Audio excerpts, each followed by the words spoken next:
وتوكل على العزيز الرحيم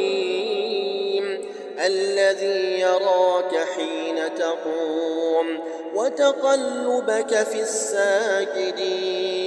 إنه هو السميع العليم. هل أنبئكم على من تنزل الشياطين تنزل على كل أفاك أثيم يلقون السمع وأكثرهم كاذبون والشعراء يتبعهم الغاوون ألم تر أنهم في كل واد